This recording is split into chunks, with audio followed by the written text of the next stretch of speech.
मोहन पकौड़े का ठेला लगाता था।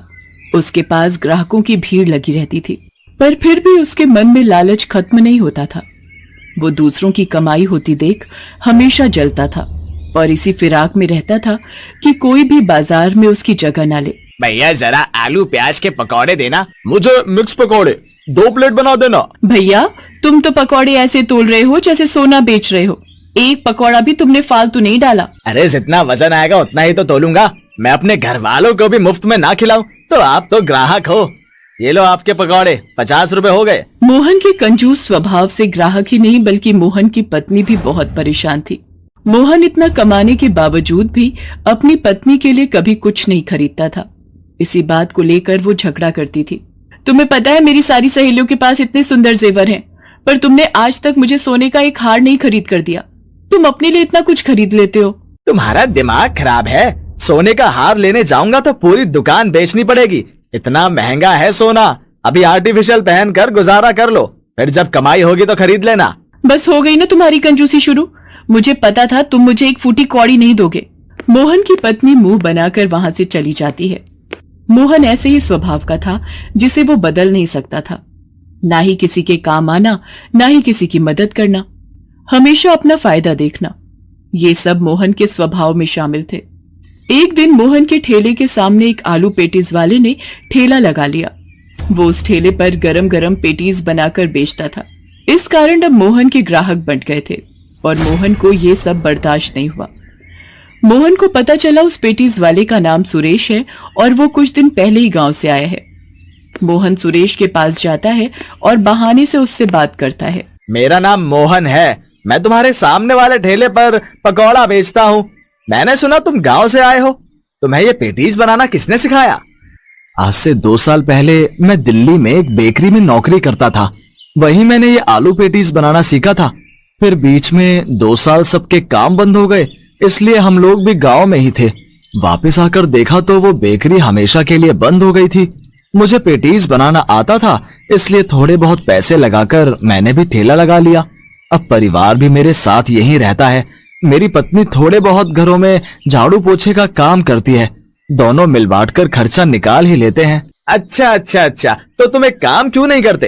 तुम अगर चाहो तो हम बहुत बढ़िया कर सकते हैं। मैं कब से एक दुकान खोलने की सोच रहा था, पर अकेले इतनी महंगी दुकान खोलना और उसे चलाना बड़ा ही मुश्किल काम है। मैं किसी पार्टनर की तलाश में था। क्या तुम मेरे साथ पार्टनरशिप में दुकान खोलना चाहोगे? हम 2 काउंटर बना लेंगे, एक काउंटर पर पकौड़े और एक पर आलू पेटीज। बहुत बढ़िया कमाई होगी और मिल बांट कर काम करेंगे तो दोनों खूब अच्छा कर जाएंगे। मेरे पास 1.5 लाख रुपए जुड़े हुए हैं। 1.5 लाख रुपए का इंतजाम तुम कर लो। तुम्हारा विचार तो बहुत बढ़िया है, पर मैं एक बार सोच लूं। मैं तुम्हें कल तक इस बारे में बताता हूँ। मोहन की बातों को सुनकर सुरेश के मन में दुकान खोलने की इच्छा जाग जाती है। वो कब से एक दुकान खोलना चाह रहा था, पर उसके पास पूरे पैसे नहीं थे।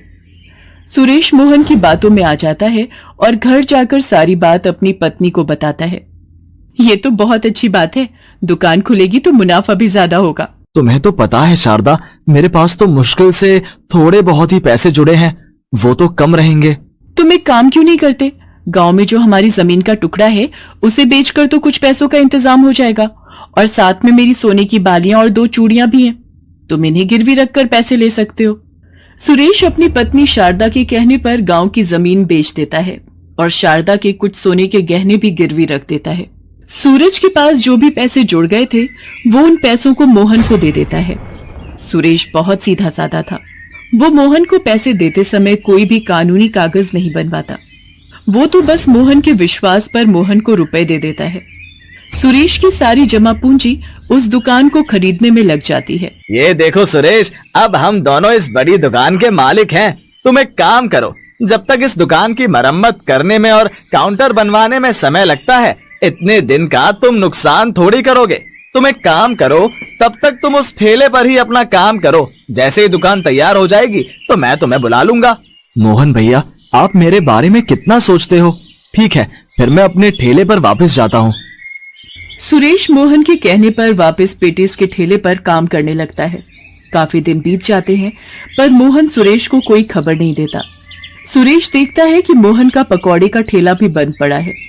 वो उस दुकान पर जाता है और देखकर हैरान रह जाता है कि मोहन ने तो एक बहुत ही बड़ी और बढ़िया पकौड़े की दुकान बना ली है और वो वहां पर बैठा खूब बिक्री कर रहा है।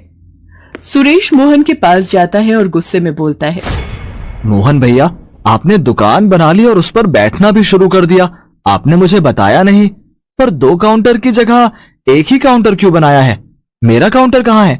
ये दुकान तो हम दोनों की है ना? हम दोनों ने आधे आधे पैसे मिलाकर इस दुकान को खरीदा था।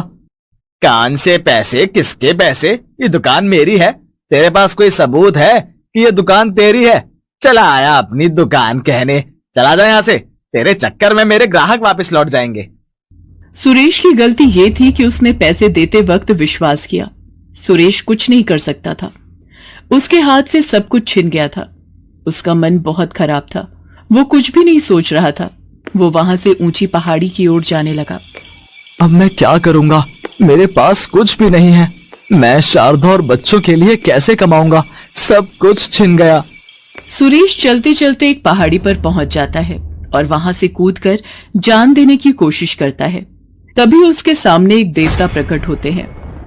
रुको, ऐसा मत करो। अपने आप को समाप्त करना कायरता है। हमें मुश्किलों से लड़ना चाहिए, डर कर भागना नहीं चाहिए।